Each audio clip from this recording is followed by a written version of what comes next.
Welcome students, फिर से आपका स्वागत है विवोक ऑनलाइन क्लासेस के अंदर। मैं हूं भुवनेश्वर श्रीमाली और मैं आपको पढ़ाने वाला हूं टैक्स के बारे में। जैसे मैंने आपको बता ही दिया कि टैक्स क्या होता है, टैक्स कितने प्रकार का होता है, और उसके बाद मैंने आपको बताया था इनकम टैक्स के बारे में। इनकम टैक्स क्या होता है, किन किन व्यक्तियों को इनकम टैक्स पे करना पड़ता है, इनकम टैक्स में किन किन लोगों को या फिर किन किन को व्यक्ति माना गया है। मैंने आपको ध्यान हो तो व्यक्ति के बारे में बताया था, व्यक्तियों में कौन कौन सम्मिलित होता है, ध्यान आया कुछ। उसके बाद मैंने आप लोगों को बताया था कि कर निर्धारण वर्ष क्या होता है, पिछला वर्ष क्या होता है, आय के स्रोत कौन कौन से हैं। आय के स्रोत होते हैं 5: income from house property, income from salary, income from business and profession, income from capital gain and income from other sources. ध्यान है। तो वो तो कोई पिछली क्लास की बात, आज मैं आपको उससे आगे बताने वाला हूं। आज मैं बात करूंगा उससे पहले आपने एक चीज को बारे में नहीं सोचा होगा। आपने सोचा है कि सर हर चीज के बारे में तो ठीक है कि वेतन से भी पैसा कमा लिया, या फिर कहीं मकान को किराए पे दिया उससे भी पैसा कमा लिया, कोई काम धंधा कर लिया, बिजनेस कर लिया तो भी पैसा कमा लिया, या फिर अदर सोर्स जो भी होगा वो भी पैसा कमा लिया, उनसे जो भी अपने को आय अर्जित हो रही है वो सब क्या होगा, इनकम टैक्स के अंदर क्या हो जाएगा, वो टैक्सेबल हो जाएगी। लेकिन आपको जैसा कि ध्यान हो कि भारत एक कृषि प्रधान देश है, वहां पर 70% से अधिक व्यक्ति क्या करते हैं, किस पर निर्भर होते हैं, कृषि पर निर्भर है। यानी वो खेती का काम करते हैं, अपनी फसलों को उगाते हैं, मार्केट में बेचते हैं और उससे उनको क्या होती है, आय अर्जित होती है। क्या उनको भी टैक्स चुकाना पड़ता है, ये क्वेश्चन मार्क होता है। क्या उनको टैक्स चुकाना पड़ेगा क्योंकि वो भी तो आय अर्जित कर रहे हैं? जी नहीं, नॉर्मली, क्योंकि जैसा मैंने आपको पहले इनके बोला भारत एक कृषि प्रधान देश है, तो भारत के अंदर यदि कोई कृषि आय होती है तो वो भारत के अंदर होती है कर मुक्त, उसको कोई भी टैक्स नहीं चुकाना पड़ता है। जो व्यक्ति कृषि कार्य में लगा हुआ है और उससे कोई आय अर्जित हो रही है तो उसको कोई टैक्स नहीं चुकाना है। तो आज की क्लास में मैं आप लोगों को उसी इनकम के बारे में बताने वाला हूं। कौन सी इनकम? Agriculture income. कृषि आय में क्या क्या सम्मिलित होता है, कौन कौन सी आय जो होती है वो टैक्स फ्री होती है, और उसमें कुछ आय ऐसी होती है जो लगती तो एग्रीकल्चर वाली, लेकिन वास्तविक रूप से वो एग्रीकल्चर होती नहीं, वास्तविक रूप से वो कृषि आय होती नहीं है। तो वो कौन कौन सी आय मैं आज आपको बताने वाला हूं। तो स्टार्ट करते हैं आज की क्लास में कि कौन सी आय जो होती है वो कृषि की श्रेणी में आती है और कौन सी आय कृषि की श्रेणी में नहीं आती है। तो स्टूडेंट्स स्टार्ट करते हैं कृषि आय के बारे में। सबसे पहले आपको ये तो पता ही होगा कृषि आय का मतलब क्या होता है। सामान्य रूप से जैसा कि मैंने आप लोगों को बताया है कि भारत के अंदर जो भी कृषि से संबंधित जो भी आय अर्जित होती है हमने को, वो पूरी की पूरी क्या होती है, कर मुक्त होती है। जैसा कि आप लोग यहाँ पे देख सकते हो, मैंने बता रखा है आयकर अधिनियम की धारा जो होती है 10(1) के अंतर्गत कृषि आय को कर मुक्त घोषित किया गया है। कंप्लीट यहाँ तक, मतलब कि भारत में जो भी कृषि आय होगी वो पूरी की पूरी क्या हो जाएगी, कर मुक्त हो जाएगी। जैसा कि इसमें बताया आय में भारत में स्थित कृषि भूमि से प्राप्त होने वाली किराया तथा अन्य आय जो कृषि से उत्पन्न होती है, कृषि से उत्पन्न हो रही है XYZ, आपको ये मान के चलना कृषि से जो भी उत्पन्न होती है वो टैक्स फ्री हो जाएगी। जैसे कि इसमें बता रखा है 3 बातें जो होती है कृषि आय से संबंधित, जैसे मैं आपको बता ही रहा था कि वो 3 बातें कौन कौन सी है वो आप देखें। सबसे पहली बात होती है आय कृषि भूमि से उत्पन्न हो। एक ध्यान रखना आप लोग, आय जो होनी चाहिए वो कृषि भूमि से होनी चाहिए। ऐसा नहीं है कि मान लो अपने आय अर्जित कर लो फिर बाद में आपने बोला कि नहीं ये तो मेरी कृषि आय है, नहीं ऐसा नहीं होगा। इनकम टैक्स क्लियर बोलता है, क्या बोलता है, जो भी आपको आय होगी वो कृषि भूमि से होनी चाहिए। कंप्लीट याद है, जैसे दे रखा है भूमि का होना कृषि के लिए अत्यंत आवश्यक है। आय वही कर मुक्त होगी जो भूमि से संबंधित हो। भूमि कृषि आय का सनिग्ध एवं प्रभावपूर्ण स्रोत होना चाहिए, यानी कि जो भी इनकम हो रही है वो किससे होनी चाहिए, कृषि भूमि से होनी चाहिए। नेक्स्ट पॉइंट, दूसरी बड़ी बात क्या, पहली बड़ी बात समझ में आ गई होगी, कृषि भूमि के वाली आय होनी चाहिए, भूमि जो आय होनी चाहिए वो कृषि भूमि वाली होनी चाहिए। दूसरा क्या बोलता है, भूमि भारत में स्थित होनी चाहिए। आदिवासी में मैं आपको हमेशा से बोल रहा हूं कि भारत में जो कृषि भूमि से आय होती है वो कर मुक्त होती है, ठीक है। अब उसका मतलब ये नहीं कि आपने विदेशों में कोई कृषि भूमि है, वहां से आपने फसल उगाई, वहां से उस माल को बेचा, आपने उस फसल को बेचा, वहां से आय अर्जित करके भारत में लेके आ रहे हो, फिर बोलो ये तो मेरी कृषि आय और आप बोलो कृषि आय कर मुक्त होती है। लेकिन नहीं, इनकम टैक्स क्या कहता है, आप कृषि भूमि से आपको आय हो रही, नो डाउट हम आपको टैक्स फ्री दे देंगे, लेकिन कंडीशन है, दूसरी कंडीशन क्या होती है, वो कंडीशन होती है जो आपकी कृषि भूमि हो वो कहाँ होनी चाहिए, भारत के अंदर होनी चाहिए। भारत के किसी भी राज्य में, किसी भी जिले में, किसी भी क्षेत्र में आपकी कृषि भूमि है और वहां से आपको आय अर्जित होती है वो tax free, out of India taxable हो जाएगी। तीसरा पॉइंट, भूमि का कृषि कार्यों में प्रयोग होना चाहिए। ये भी ध्यान रखना आप लोग, जो भूमि आपके पास पड़ी हुई है उसका उपयोग कहाँ होना चाहिए? कृषि कार्यों में होना चाहिए। ऐसा नहीं कि वहाँ बिल्डिंग बना के आप लोग कोचिंग क्लास चला रहे हो, वहाँ बिल्डिंग चला के आप जो वो होते हैं जो भी सोर्सेस होते हैं जहाँ पे स्टोर होता है, आपको ध्यान होता है, जो गेहूं वगैरह जो भी बात कर सकते हैं, जो भी फसलें होती है वो क्या स्टोर के रूप में रखते हैं अपन। यदि वैसा कुछ है तो भी वो इस श्रेणी में नहीं आती। इसने क्लियर इस चीज को बोला, इनकम टैक्स क्लियर बोलता है कि भारत में जो भी कृषि भूमि होनी चाहिए उसमें क्या होना चाहिए? उसका कार्य किसका क्या होना चाहिए? कृषि में होना चाहिए। वो जो भूमि है वो किस में होनी चाहिए? उसका उपयोग कृषि में करना पड़ेगा। ये तो बात हो गई यहाँ तक। अब कार्य कौन कौन से हो सकते हैं? इनकम टैक्स ये चीज भी बता रहा है कि कार्य कौन कौन से हो सकते हैं, किसमें? कृषि कार्य की बात की जा रही है यहाँ पे। तो कृषि कार्य को सामान्यतः दो भागों में बांटा गया है। अब कौन कौन सा? पहला तो होता है प्राथमिक कार्य। प्राथमिक कार्य का मतलब क्या होता है वो भी इसने क्लियर बोल रखा है। आप देखो, हमेशा हम इनकम टैक्स पढ़ रहे हैं और इनकम टैक्स में आपको हर एक चीज का चलता है रूल्स एंड रेगुलेशन। जैसे कि आप लोगों को ध्यान हो, बाई चलिए, बाई तरफ चलते अपन बात करते हैं ट्रैफिक रूल्स एंड रेगुलेशन की बात करते हैं। जैसे लाल लाइट आती है आपको रुकना पड़ता है, ऑरेंज लाइट का मतलब क्या होता है? आप तैयारी कर लो जाने की, और ग्रीन लाइट जैसे आती है आप लोग स्टार्ट हो जाते हो। वो क्या है? रूल्स एंड रेगुलेशन, आपको उसको फॉलो करना ही पड़ता है। वैसे मैं बात करता हूँ इनकम टैक्स की बात कर रहा हूँ, इनकम टैक्स में क्या होता है? इनकम टैक्स में भी जो भी रूल्स एंड रेगुलेशन लिख रखे हैं तो उस चीज को आपको फॉलो करना है। कृषि भूमि का मतलब या कृषि आय का मतलब क्या हो गया? कृषि आय का मतलब भारत में जो भी होती है कृषि से इनकम होती है वो उस श्रेणी में आती है। अब जैसे इसने क्लियर बोल रखा है कि नॉर्मली जो कार्य होते हैं, जो भूमि होगी उसका उपयोग कहाँ होना चाहिए? कृषि कार्य में होना चाहिए। कंप्लीट यहाँ तक। अब कृषि कार्य कौन कौन से हो सकते हैं? इसके लिए इनकम टैक्स ने इसको दो भागों में विभाजित कर रखा। पहला प्राथमिक कार्य, जैसे कि भूमि को जोतना।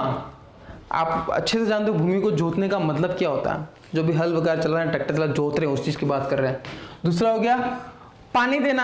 आपको पता है, अब मैं बात करता हूँ मेवाड़ी के बाद, राजस्थान के बाद मेवाड़ी की बात करता हूँ, तो पानी देने का मतलब उसको तो पाणित करना जिसको बोलते हैं अपन, पानी कर रहे हैं अपन, पानी दे रहे हैं उसको, तो वो भी कौन सी प्राथमिक कार्य होता है। तीसरा पॉइंट हो गया बीज बोना। आपको होता है ना, बीज बोने का मतलब क्या होता है? जो बीज बो रहे हैं किसी फसल को उत्पादित करने के लिए, सबसे पहले अपन बीज को डालना पड़ता है उस खेत के अंदर, तो वो कौन से कार्य हो गए अपने लिए? प्राथमिक कार्य हो गया। सबसे पहला वाली बात कर रहे हैं। पॉइंट नंबर 2, सहायक कार्य। यदि आप कृषि भूमि का जो उपयोग कर रहे हो वो प्राथमिक कार्य न करके किसके लिए कर रहे हो? आप सहायक कार्य के लिए कर रहे हो, तो वो भी कौन सी श्रेणी में आ जाएगा? इसी श्रेणी में आने वाला। सहायक कार्य कौन कौन से होते हैं? जैसे ही जमीन से पौधा बाहर निकलता है, इस चीज को नोट करें आप लोग, जैसे ही क्या हो रहा है, जमीन से पौधा बाहर निकल रहा है, उसके बाद क्या होगा? गुड़ाई का काम, निराई का काम। गुड़ाई का काम और निराई काम आप अच्छे से जानते हो। फसल थोड़ी सी बड़ी होती है, साइड साइड में उसको खोदना अपन थोड़ा करते हैं, उससे क्या है जो वायु जो भी रोशनी वगैरह हो रही है उसमें अंदर अच्छे से चले जाए, तो वो हो गया। सिंचाई। सिंचाई का मतलब जानते हो आप लोग? कीटाणुनाशक दवाइयों का प्रयोग। अब फसलों को बचाने के लिए जो भी कीट होते हैं उनको से बचाने के लिए हम क्या करते हैं? उस पर कीटनाशक दवाइयों का उपयोग करते हैं, तो वो भी इस श्रेणी में आता है। फिर लास्ट में क्या होता है? फसल की कटाई हो जाती है। तो कहने का मतलब यही है कि पहला पॉइंट और दूसरा पॉइंट है, कृषि के अंदर दो कार्य सम्मिलित होते हैं। पहला होता है प्राथमिक कार्य और दूसरा कौन सा होता है? सहायक कार्य होता है। कंप्लीट तक?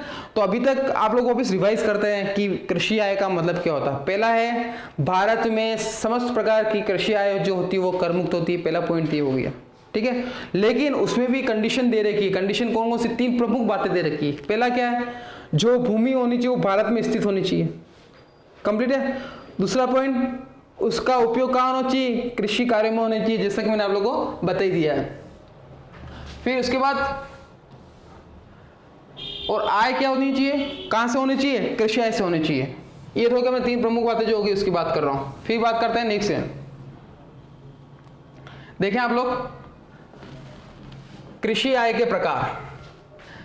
एग्रीकल्चर इनकम में किस किस को सम्मिलित किया जाता है? आप लोग नोट डाउन कर लें इस चीज को। जैसे कि इनकम टैक्स की बात करता हूं, इनकम टैक्स में आय के स्रोत थे 5 थे कि नहीं थे? उसमें था कि किस जहां जैसा अपन आय जो अर्जित कर रहे हैं उन 5 में से, तो वो पांचों के पांचों क्या हो जाएगी? टैक्सेबल हो जाएगी। भले वो चाहे वो आप लोग वेतन से कर रहे हो, चाहे आप लोग मकान संपत्ति से कर रहे हो, चाहे आप लोग बिजनेस से कर रहे हो, चाहे आप प्रोफेशन से कर रहे हो, चाहे आप कैपिटल गेन से कर रहे हो, चाहे अदर सोर्स से कर रहे हो, वो सभी किसी श्रेणी में आ जाएगी, आय की श्रेणी में आ जाएगी, आय के स्रोत भी श्रेणी में आ जाएंगे। वैसे मैं बात करता हूं भारत के अंदर कृषि आय के प्रकार कौन कौन से हो सकते हैं जिसको कृषि आय माना जा सकता है। इनकम टैक्स के अनुसार इसको भी 5 भागों में डिवाइड कर रखा। उसमें पहला भूमि से प्राप्त किराया। अब इसमें क्या होता है, आपको ध्यान हो, अच्छे से पता भी होगा उस चीज़ के लिए। मैं सिटी की बात नहीं कर रहा हूँ, मैं ग्रामीण क्षेत्रों की बात कर रहा हूँ, क्योंकि शहरी क्षेत्रों में अधिकतर वो काम कम होता है। मैं ग्रामीण क्षेत्र की बात करता हूँ। सभी गाँवों में शादियों के प्रोग्राम तो होते हैं, होते कि नहीं होते हैं? सभी के प्रोग्राम होते हैं। आप में से हो सकता है किसी की शादी भी हो गई हो, तो उसमें क्या होता था, मान लो कि बारात कहीं अन्य क्षेत्र से आ रही होती, तो सबसे पहले क्या करते हैं, उसको एक जगह रुकवाते थे, और नॉर्मली रुकवाया जाता था, स्कूल के अंदर रुकवाया जाता था। फिर वहाँ पे से क्या होता, नाश्ता पानी करते थे। उसके बाद क्या होता, बैंड बाजा के साथ, घोड़े के साथ बारात आगे की तरफ आती थी उस मंडप पे, ये होता था। फिर क्या होता था, आप लोगों को ध्यान हो, गाँवों में अधिकतर जगह क्या होता है, पड़ोस का जो खेत हो गया, वहाँ पे क्या करते, बड़ा खेत हो तो वहाँ पे टेंट वगैरह लगा के वहाँ पे अपन क्या कर रहे थे, क्या करते हैं, वहाँ पे प्रोग्राम करना स्टार्ट कर देते हैं। ठीक है, तो उसके एवज में गाँव में तो क्या होता है कि आपसी व्यवहार होता है, अच्छा तालमेल होता है, उस वजह से क्या होता है, उस चीज़ को इतना नोट नहीं करते हैं। किसको नोट नहीं करते हैं, खर्चे पानी वाला।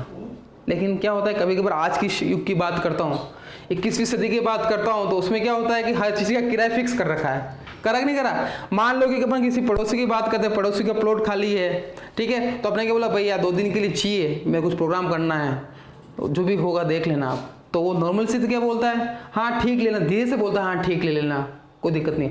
फिर अपन क्या बोलते हैं, खर्चा छोटा मोटा दे दूंगा, तो खुश होकर बोलता हाँ हाँ ठीक है ले लेना, ऐसे होता है। तो वैसे मैं बात करता हूँ, यदि किसी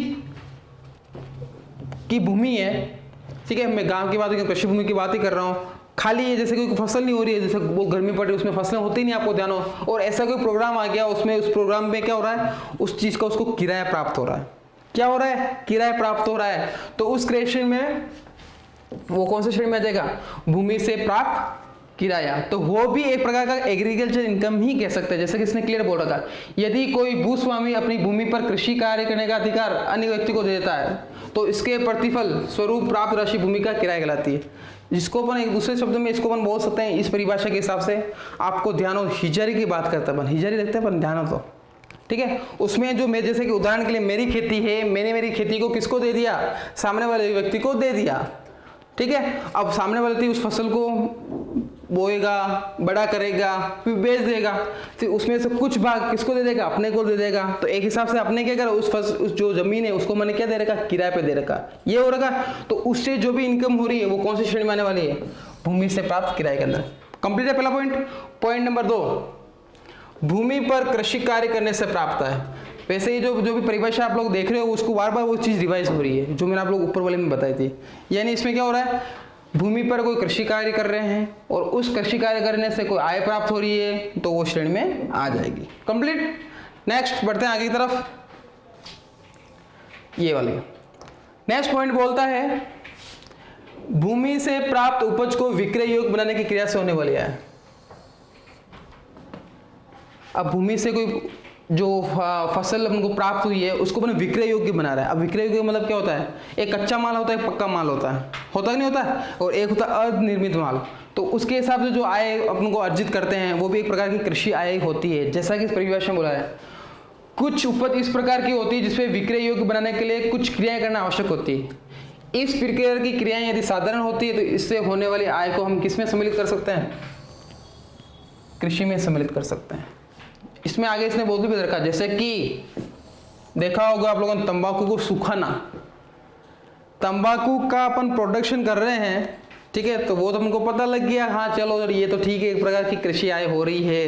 लेकिन तंबाकू को यदि अपन सुखा रहे हैं और उससे अपन को मान लो आय अर्जित होती है, जैसे कि किसी व्यक्ति, जैसे मोहन नाम का कोई व्यक्ति था, उसने तंबाकू उगाया, उसके बाद उसने क्या कहा, भाई सुखाने का काम तेरा, उसके एवज में मैं तेरे को पैसा दे रहा हूँ, आ रही पास में, तो वो भी इस श्रेणी में आएगी। गन्ने के रस से गुड़ बनाना, आपको ध्यान हो तो एक तो कोई किसान भाई क्या होता है, एक तो क्या तो खुद फसल उगाते हैं, गन्ने के उगाते हैं और उसके बाद वो गुड़ बनाते हैं। आपको ध्यान होगा अच्छे से गुड़ का कैसे बनाया जाता है। एक तो वो स्वयं इस काम को करते हैं, दूसरा क्या हो सकता है, उसने जो फसल उगाई थी, जो गन्ने उगाए थे उसने पूरे के पूरे उसको सेल कर दिए। सेल करने के बाद क्या हो रहा है, दूसरा व्यक्ति उसको लेगा, उससे उस चीज को क्या बनाएगा, वो गुड़ बनाएगा। तो वो भी इस श्रेणी के अंदर आने वाला है। जूट के पौधे से रेशे अलग करना, तो एक कुछ चीजें ऐसी होती हैं जो इस श्रेणी में भी आती है, लेकिन इसमें भी क्या कर रखा है, शर्त दे रखी है। क्या शर्त दे रखी है, यह क्रिया पैदावार को विक्रय करने के लिए आवश्यक है। यानी गुड़ बना के घर में रख दिया तो वो इस श्रेणी में नहीं आएगा, क्योंकि अपने सेल थी ही नहीं, आयत अर्जित की नहीं है ना। तो पहली बात तो ये थी, जो अपने पैदावार जो हुई है, वो जो भी आपने पैदावार किया, गन्ने का जो काम किया है, उसका मकसद क्या होना चाहिए, इसको सेल करने का मकसद होना चाहिए। कंप्लीट यहां तक। दूसरी बात, दूसरी बात बोल रहा है, यह क्रिया उस क्षेत्र के कृषकों द्वारा साधारण अपनाई जाती है। साधारणतः मतलब क्या होता है, नॉर्मली वो उस काम को नॉर्मली रेगुलर बेस पर करते हैं। ऐसा नहीं कि अपन टैक्स को बचाने के लिए इस एंट्री को घुमा रहे हैं या इस चीज को अपन घुमा रहे हैं, ऐसा नहीं होना चाहिए। कभी कभार काम नहीं होना चाहिए, रेगुलर बेस पे यदि काम हो रहा है तो उसको एक प्रकार की कृषि माना जाता है। जैसे कि मैं मेरी बात करता हूँ, मुझे खेती का कोई नॉलेज ही नहीं है, एक बार के लिए मुझे खेती का कोई नॉलेज नहीं है, ठीक है। मैं वह उस व्यक्ति किसान भाई के पास गया, मैंने उसको बोला कि गन्ने अच्छे लग रहे हैं यहाँ, तो उसने क्या बोला, गन्ने सेल होने वाले हैं, चाहिए तो बोलो। तो मुझे नॉलेज था ही नहीं, तब मैंने बोला चलो ठीक है दे दो, लेकिन ये मुझे पता था गन्ने से गुड़ को कैसा बनाया जाता है, मैंने कभी देखा भी था किसी चीज़ के। तो मैंने बोला चलो ठीक है मुझे गन्ने दे दो। तो उस व्यक्ति किसान भाई के लिए तो इनकम कौन सी की कृषि आय हो गई, तो उसके लिए वो टैक्स फ्री हो गया। मैं इस गन्ने को लेके आया घर पे, ठीक है, मैंने देखा उसे गुड़ बनाना स्टार्ट कर दिया, गुड़ बन के तैयार हो चुका है। अब मैं क्या करूंगा, उसको मार्केट में बेचने के लिए चला जाऊंगा, और मार्केट में बेचा, मुझे अच्छा मुनाफा हुआ। और नॉर्मली क्या होता है, हर चीज़ की खबर मिल जाती है। तो इनकम टैक्स डिपार्टमेंट मेरे पास आया, वो क्या बोला, भाई साहब क्या करा आपने, मैं बस कुछ नहीं, गुड़ का था, फसल ली, गुड़ बनाए बेच दिया। अच्छा टैक्स चुकाओ। तो मैं शौक, मैंने उस पर अड़ गया, मैं टैक्स क्यों चुकाऊं। आप तो अपने इनकम टैक्स में क्या बोलते हो, आयकर अधिनियम 1961 को क्या बोलते हैं, मैं उसको पूरा समझा रहा हूँ, ठीक है ना। आयकर अधिनियम 1961 क्या बोलता है, उसका सेक्शन था 10(1), वो क्या बोलता है, भारत में जो भी कृषि भूमि से आय होती है वो कर मुक्त होती है। तो मैं टैक्स क्यों चुकाऊं आपको, तो वो मेरे को क्या बोलेगा, ये काम कितनी बार से कर रहे हो आप, कितनी बार से कर रहे हो। देखो अपन ज़्यादा झूठ बोल नहीं सकते हैं, 2 या 3 बार बोल देंगे तो वो पता लगा देगा, 2 या 3 बार होते हैं, इनकम टैक्स वाला होते ही ऐसे ही है, हर चीज़ का पता लगाते। तो अपन क्या बोला, मैंने तो फर्स्ट टाइम ही किया। वो पूछेगा नॉर्मली काम करते हो क्या, मैंने बोला नहीं करता हूँ। तो वो क्या बोलेगा, अच्छा मतलब मेरे को बेवकूफ़ बना रहे थे आप, रेगुलर काम तो कर ही नहीं हो। जैसे इसमें क्लियर रहेगा, वो बताएगा हाँ सही बात बोल रहे हो, ये काम होता है, कृषि आएगी नहीं, लेकिन आप साधारण उस काम को कर रहे हो क्या। मैं बोला नहीं कर रहा हूँ, नहीं कर रहे हो तो टैक्सेबल। कंप्लीट है। यदि कोई किसान भाई होता वो नॉर्मली इस काम को रेगुलर बेस पे करता, वो फिक्स आपस में क्या उनको कॉम्प्रोमाइज समझौता कर रखा था एक प्रकार से, उससे फसल लेगा, गुड़ बनाएगा, बेच देगा, मतलब रेगुलर वो काम चल रहा है, तो वो इस श्रेणी में आ जाएगा। कंप्लीट। यहाँ तक बढ़ते हैं आगे की तरफ। कृषक द्वारा कृषि की उपज को विक्रय करने से प्राप्त आय, ये तो नॉर्मल सी बात है, फसल उगाई, फसल को मार्केट में बेचा, उससे आय अर्जित की, तो उसके लिए क्या हो जाएगी, टैक्स फ्री हो जाएगी। कंप्लीट है तक। नेक्स्ट बढ़ते हैं आगे की तरफ। कृषि कार्य के लिए प्रयुक्त मकान की आय। अब इसमें भी कुछ कंडीशन दे रखी है, इसमें किन किन सम्मिलित शर्तों को पूरा करना पड़ता मैं आपको बता रहा हूं, ठीक है। जैसा कि पहला पॉइंट बोल रहा है, आपको सबसे पहले ये देखना है कि ये क्या बोल रहा है। ये बोल रहा है कि कृषि कार्य के लिए, खेती के काम के लिए अपने कोई मकान को क्या कर रखा है, उपयोग में कर रखा है। आप लोगों को ध्यान हो, मैं नॉर्मली भी वापस गांव की तरफ जा रहा हूँ। आपको बताओ गांव में क्या होते हैं, कहीं कहीं खेत होते हैं, खेत के साथ एक कमरा होता है, नॉर्मल देखा होगा आप लोग, और आप में से बहुत सारे व्यक्तियों के ऐसा होगा भी सही, ठीक है। तो उस केस में क्या हो रहा है, उस केस में ये बोलता है मकान कृषि भूमि पर बना हो तो उसके बिल्कुल निकट स्थित हो, या उसके बिल्कुल निकट होना चाहिए। जैसे कि मैं आपको बोल रहा हूँ, बड़ा खेत है, खेत के अंदर क्या बना हुआ, घर बना हुआ। घर क्यों बना हुआ तो आपको अच्छे से पता, उसमें चारा वगैरह डालते हैं अपन, या फिर जो भी मैं बात करता हूँ मेवाड़ी राजस्थान की बात करता हूँ, राजस्थान में मेवाड़ी की बात करता हूँ, जो छोटे छोटे पहाड़ होते हैं बोलते मंगरिया, बोलते हैं मंगरिया, ठीक है ना। और बड़े उसमें क्या होते हैं, वो फसलें होती है जिसको चारा बोलते हैं, बोलते हैं बोल चारा, रजगा अलग है, चारा अलग है। रजगा होता है ग्रीन और चारा होता है सूखा, सूख जाता है, उसकी बात करें तो उसको क्या करते हैं, वहां से काट के लाके उस घर में डाल देते हैं, और जो अपने साल भर काम आता है, होता कि नहीं होता। तो वो वाली बात हो रही है।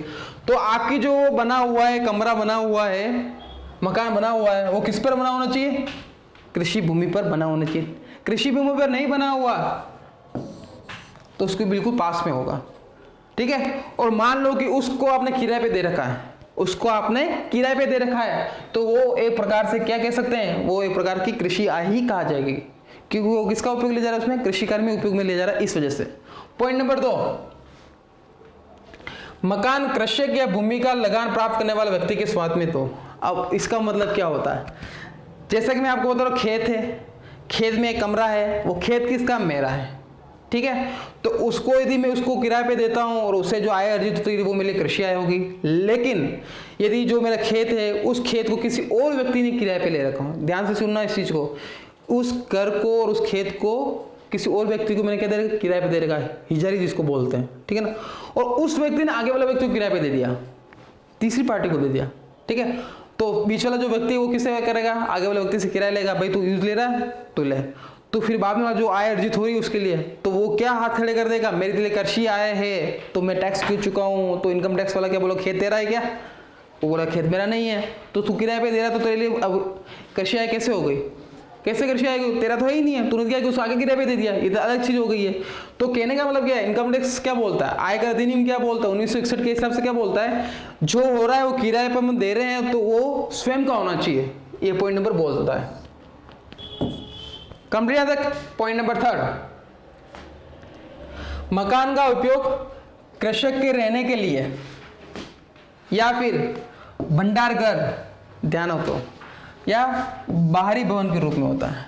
जैसा कि मैंने आपको उदाहरण दिया था, कौन सा, खेत है, खेत में क्या है, अपना कमरा है, और कमरे में क्या डाल रहे हैं, अपन चारा डाल रहे हैं, आ रही बात में, या तो किसान वही वहां रहता है, या दूसरा उसमें भंडार कर रहा है, उसमें डाल रहा है, स्टोर कर रहा है, या फिर बाहरी भवन, कुछ भी हो सकता है वो। तो यदि ऐसी श्रेणी है तो वो भी इसमें माना जाएगा। पॉइंट नंबर नेक्स्ट, मकान जिस भूमि पर स्थित हो उस भूमि पर लगान या स्थानीय कर लगता हो, जो कि सरकारी अधिकारी द्वारा निर्धारित एवं संग्रहित किया जाता है। यदि उस भूमि पर स्थानीय कर नहीं लगता है तो भूमि निम्नलिखित क्षेत्र में स्थित नहीं होनी चाहिए। देखो ये तो बात की बात होगी, मैं पहले बात करता हूँ इसके वाले। ये बोल रहा है मकान जिस भूमि पर स्थित हो उस पर क्या लगना चाहिए, लगान लगना चाहिए। लगान नहीं लग रहा तो क्या लग रहा है, स्थानीय कर लग रहा है, ठीक है, जो कि किसके द्वारा निर्धारित किया जाता है, सरकारी अधिकारियों द्वारा निर्धारित किया जाता है। कुछ टर्म एंड कंडीशन क्या होती है, कभी कभार अपने को पता नहीं होती है। अपन नॉर्मली क्या चलता है, क्या वैसे बोलते हैं ना, यदि मैं आप लोगों को बहुत से कहूँगा, स्टूडेंट जो होंगे आप में से, वो क्यों क्रिकेट के शौकीन होंगे, खेलते हो, आपको ध्यान हो तो अपने वीरेंद्र सहवाग थे, वो क्या कहते हैं, अपन क्या बोलते हैं, आड़ू पाटिया। आड़ू पाटिया का मतलब क्या होता है, जहाँ देखा और शॉट मार देता है, ठीक है, जिसको बोलते धूल में लट चलाना, ठीक है। तो वही वाली बात यहाँ पे अभी हाल फिलहाल में बात करें, आप लोगों को इतनी चीज का नॉलेज है तो नहीं है, अरे कौन सा लगान लग रहा है, कौन सा स्थानीय कर लग रहा है। लेकिन नॉर्मली मैं बात करूं, जो भूमि होती है उस पर क्या लगता है, लगान लगता है, फिर स्थानीय कर लगता है, फिक्स टैक्स लगता है। जो आपको पता नहीं होता, जैसे मैंने आपको बताया कुछ टैक्स ऐसे होते हैं जो हमको पता ही नहीं है, इनडायरेक्टली उसमें क्या बोल रहे हैं, लग रहे हैं, आपको ध्यान नहीं चलेगा, ठीक है। तो उस केस में क्या हो रहा है, उस केस में बोलता है कि यदि ऐसा कुछ होता है तो उसमें बोल रहा है कि कुछ शर्तें इसने लगा रखी है। कौन कौन सी लग रही है, जो आबादी है, जहां आपका जो क्षेत्र है, उस क्षेत्र की जो पॉपुलेशन होती है, जो 10,000 से ज्यादा नहीं होनी चाहिए। मैं इन सिटी की बात कर रहा हूँ, इन सिटी में क्या होती है, उसकी आबादी जो कि 10,000 से ज्यादा नहीं होनी चाहिए। वैसे शहरों की बात करता हूँ तो आपको ध्यान हो, शहर 10,000 एक बहुत छोटी संख्या होती है, तो 10,000 से ज्यादा ही होती है, तो नॉर्मली इस चीज को वो फॉलो करेगा ही नहीं है, उस चीज का आपको उस पर लागू होता ही नहीं है। पॉइंट नंबर 2, यदि बात करता हूँ जो गांव है, आपकी जो भूमि कृषि भूमि है, यहां पर ना होकर यहां पर है, यहां पर कहां पर, 10,000 या अधिक जनसंख्या वाले क्षेत्र की सीमाओं से 8 किलोमीटर के क्षेत्र में, जिनकी घोषणा केंद्रीय सरकार द्वारा की जाती है।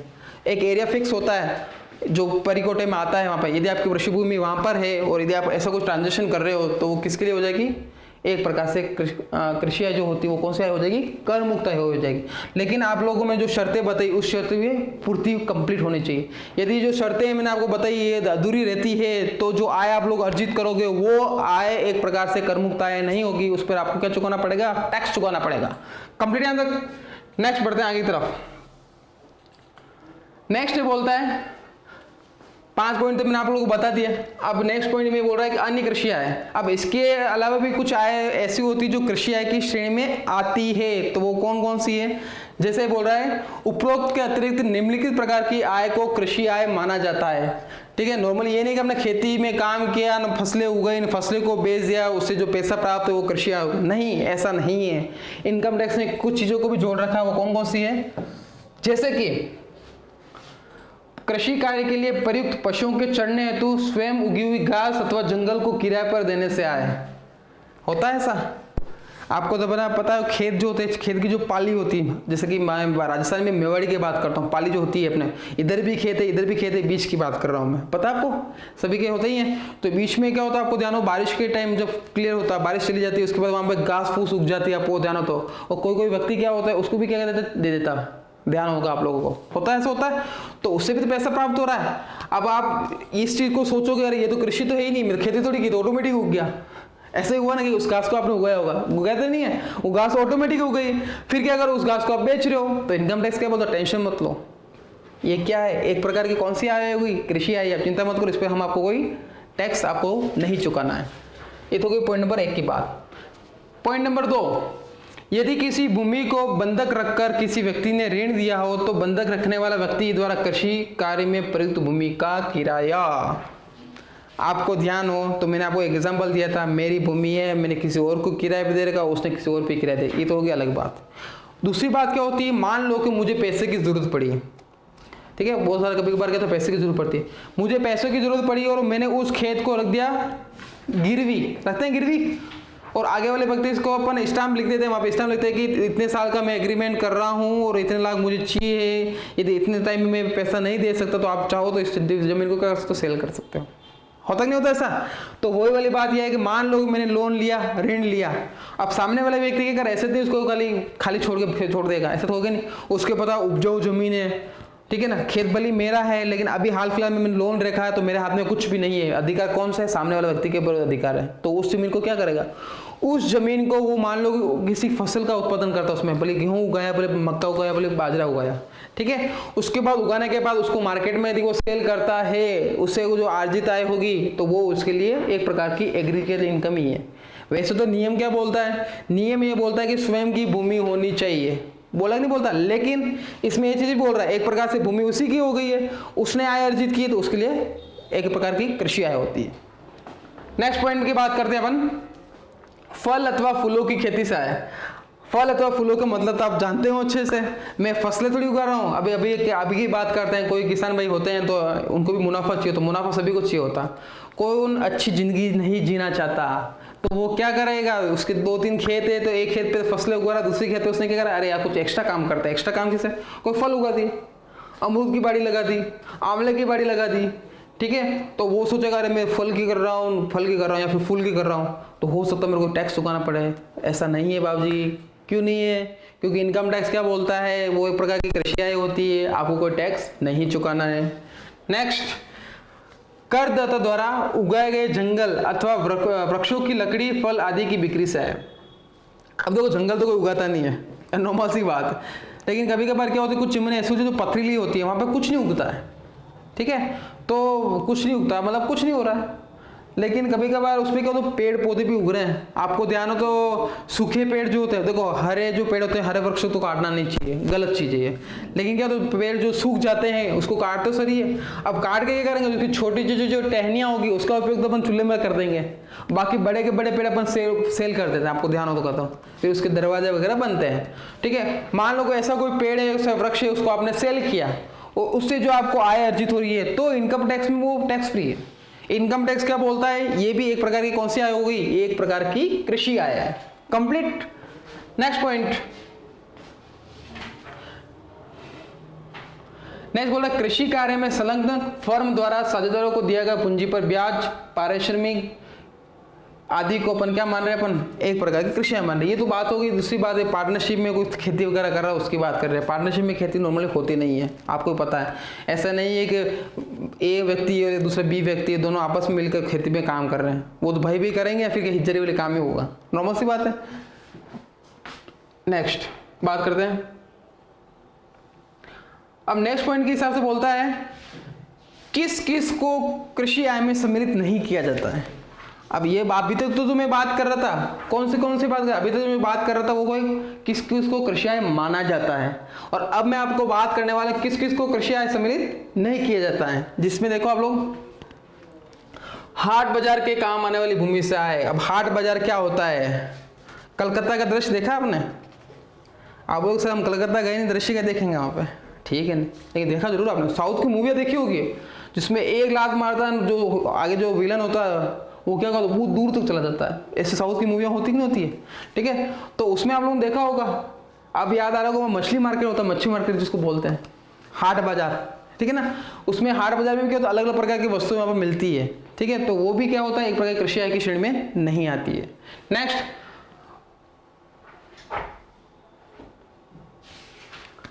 जैसे कि भूमि पर अपने आप उगे पेड़ पौधों में जंगलों से होने वाला है। देखो उसमें तो चारा था, इसमें क्या होगा, जंगल के जो पेड़ वगैरह होते हैं कुछ को तो मानते हैं इसमें टैक्स फ्री मानते हो, कुछ में क्या होता है टैक्सेबल में आ जाएगा। नेक्स्ट, मुर्गी पालन व पशुपालन से है।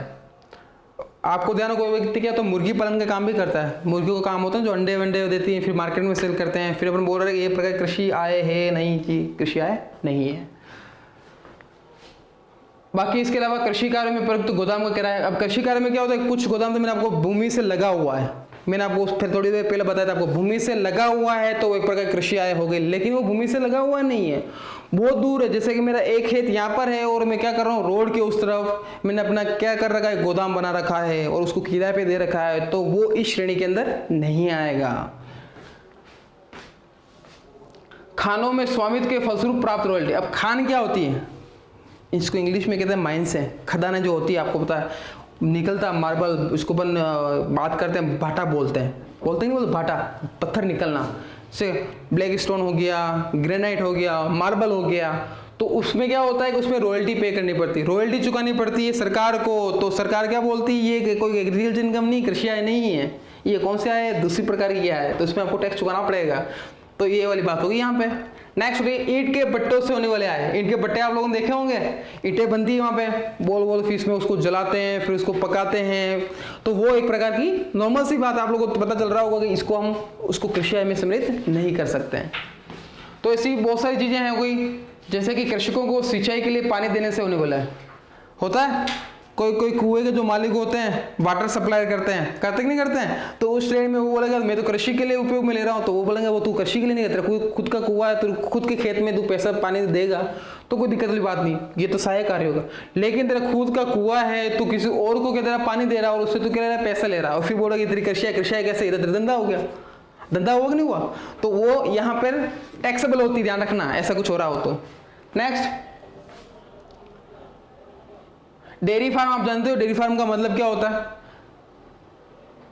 जैसे कि तालाब के सिंगाड़ों से प्राप्त है, सिंगाड़े आप लोगों ने खाए होंगे, काले काले जो होते हैं वो वाले हैं, होते कि नहीं होते, तो वो भी एक प्रकार की कृषि आय की श्रेणी में नहीं आती है। नेक्स्ट बात करते हैं, समुद्र या झील के पानी से नमक निकालने से होने वाला है। अब नमक जो निकलता है, आपको ध्यान हो तो नमक कहाँ निकलता है, समुद्र से निकलता है। जो बड़ी बड़ी झीलें होती है, सांभर झील हो गई, ऐसे झील हो गई, उससे क्या निकलता है, समुद्र से नमक निकलता है, तो उसको इस श्रेणी में नहीं माना जाता है। नेक्स्ट होता है कृषि फार्म में कार्य करने वाले कर्मचारियों का वेतन। अब कभी कभार क्या होता है, मैं यहाँ की बात करता हूँ, जैसे कि मैं पंजाब हरियाणा की बात करता हूँ, वहाँ बहुत बड़े बड़े खेत हैं, तो वहाँ पर क्या होता है, एक अकेला व्यक्ति उसको क्या कर सकता है, कृषि का काम नहीं कर सकता है, तो उसके एवज में क्या होता है, वो दूसरे व्यक्तियों को क्या करता है, वहाँ काम देता है, ठीक है, और काम के बदले उनको क्या देता है, वेतन देता है, ठीक है। तो जिसको वेतन दे रहा है, अब कभी कभार तो वहाँ पे वेतन जो मिलेगा हाई लेवल का मिलेगा, उच्च स्तरीय मिलेगा, बड़े खेत हैं, बड़ा उत्पादन हो रहा है, तो सैलरी भी अच्छी होगी वहाँ पे। फिर जिसको सैलरी मिल रही है वो ये बोले, अरे सर मैं तो क्या कर रहा हूँ, खेती में काम करता हूँ, खेती से पैसा निकाल रहा हूँ, वहाँ से मुझे सैलरी मिल रही है, तो इनकम टैक्स वाला डिपार्टमेंट वाला क्या बोलेगा, भाई चल ठीक है, तेरे को जो मिल रहा है वो कृषि से मिल रहा है, ठीक है, नो डाउट मिल रहा है, लेकिन जो खेती है, जो खेत है, उस स्वयं के तेरे क्या, वो मना करेगा, वो करेगा नहीं नहीं नहीं ऐसा तो नहीं है, मेरे तो साहब दूसरे हैं, उनसे मेरे को पैसा मिल रहा है, तो इनकम टैक्स डिपार्टमेंट वाला क्या बोलेंगे, तेरे साहब के लिए कृषि भूमि जो हो गई वो क्या होगी, कर मुक्त होगी, लेकिन तेरे लिए तो टैक्सेबल होगी, तो तू स्वयं का कर्मचारी है, आ रही बात समझ में, तो ये वाली बात होगी वो वाली। कृषक को फसल का अधिक उत्पादन करने पर प्राप्त इनाम।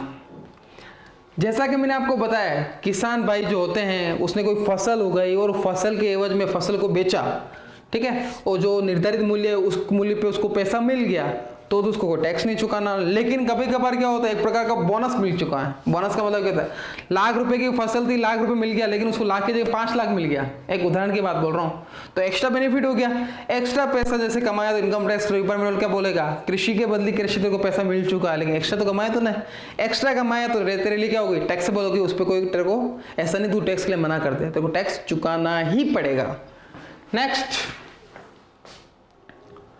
कृषि कार्य में प्रयुक्त भूमि के संबंध में प्राप्त किराए की बकाया रकम का, ये तो वैसे मैंने आपको बता ही दिया कि आपने कोई स्टोर रूम वगैरह बना रखा है, कमरा वगैरह बना रखा है, उसको आपने किराए पे दिया और वहां से मान लो कोई बकाया है, बकाया का मतलब क्या, तो उधारी आप उससे मांग रहे हो उस सामने वाले बंदे से, और बाद में वो पैसा देता है, फिर आप बोलोगे नहीं नहीं ये तो मेरा क्या है, एग्रीकल्चर इनकम है, तो मना कर देगा नहीं एग्रीकल्चर इनकम है ही नहीं, ये तो बाहरी इनकम होगी एक प्रकार से, तो आपको क्या चुकाना पड़ेगा, टैक्स चुकाना पड़ेगा। नेक्स्ट, खड़ी फसल खरीद कर शेष कार्य करने से हुआ है। अब इसका मतलब क्या हुआ, खड़ी फसल का मतलब क्या हुआ, जैसे मैंने आपको एक उदाहरण दिया था, गन्ने वाला, मैं गन्ने के खेत पे गया और उसको क्या बोला मैंने, भाई साहब गन्ने के खेत में ले रहा हूँ, जो मतलब खड़ी फसल है वो मैं ले रहा हूँ, ठीक है, गन्ने के खेत ले लिए, फिर क्या हो रहा है, शेष कृषि कार्य करने से हुआ है, इसके अलावा दूसरे कृषि कार्य वहां पर चल रहा है, एक काम तो हो गया, दूसरा काम भी मतलब कहीं कर रहे हो अपन, तो इनकम टैक्स डिपार्टमेंट वाला क्या बोलेगा, नहीं नहीं आप 1.2 काज कर रहे हो, छोड़ो इस चीज को, क्या करना पड़ेगा आपको, टैक्स चुकाना पड़ेगा, मतलब एक प्रकार की टैक्सेबल हो गई है। तो स्टूडेंट्स अभी तक आप लोगों को मैंने क्या बताया, भारत में कृषि आय पूर्णतः कर मुक्त होती है, 1 रुपये भी आपको टैक्स नहीं चुकाना है, पहली बात तो ये। दूसरी बात, कौन कौन सी कंडीशंस होती है वो मैंने आपको बता दी, कृषि आय में कौन कौन सी कंडीशन होती है जो कर मुक्त कहलाती है, तो मैंने आपको 3 पॉइंट बताए थे, किस किस को अपने प्रकार से कृषि आय को माना जाता है, ठीक है, उसकी प्रमुख शर्तें कौन कौन सी है वो मैंने आपको बता दी है। फिर मैंने आप लोगों को बताया कृषि के प्रकार कौन कौन से हैं, कौन कौन सी आय जो होती है वो कृषि की श्रेणी में आती है, मैंने आपको 5 पॉइंट बताए थे, बताए कि नहीं बताए थे, आप इसको रिवाइज करना आप लोग। नेक्स्ट मैंने आप लोगों को बताया था, क्या बताया था, मैंने आपको बताया था कि भारत में कुछ आय ऐसी है जो दिखती तो कृषि आय से जैसी है, लेकिन वास्तविक रूप से वो कृषि आय नहीं होती है, उनको कृषि आय में सम्मिलित नहीं किया जा सकता है, जो कि आपको अपनी स्क्रीन पे दिख रहा होगा। कंप्लीट है यहाँ तक। तो स्टूडेंट्स यहाँ तो बात होगी किसकी, कृषि आय से संबंधित की बात करते हैं। अब मैं बात करता हूं किसकी, नेक्स्ट टॉपिक की, जो आपको थोड़ा थोड़ा दिख गया होगा, दिखा कि नहीं दिखा, लेकिन ये पढ़ेंगे हम आने वाली क्लासों के अंदर। कंप्लीट है यहाँ तक। तो स्टूडेंट अभी तक मैंने आपको जो बताया, क्या बताया था, भारत में कृषि आय जो होती है वो पूर्णतः क्या होती है, कर मुक्त होती है, उसकी मैंने शर्तें बताई, नियम आप लोगों ने बताए हैं। आप इस क्लास को फिर से देखें, रिपीट करें, बार बार इस चीज़ को देखोगे आपको खुद को पता लग जाएगा कि भारत को एक कृषि प्रधान देश क्यों कहा जाता है। इसलिए कहा जाता है कि यहाँ पे जो भी आपको कृषि से संबंधित जो आय होती है वो पूर्णतः क्या हो रही है, कर मुक्त हो रही है, कुछ शर्तों और नियमों के साथ। शर्त एवं नियम में आप लोगों को अच्छे से बता चुका हूँ। धन्यवाद।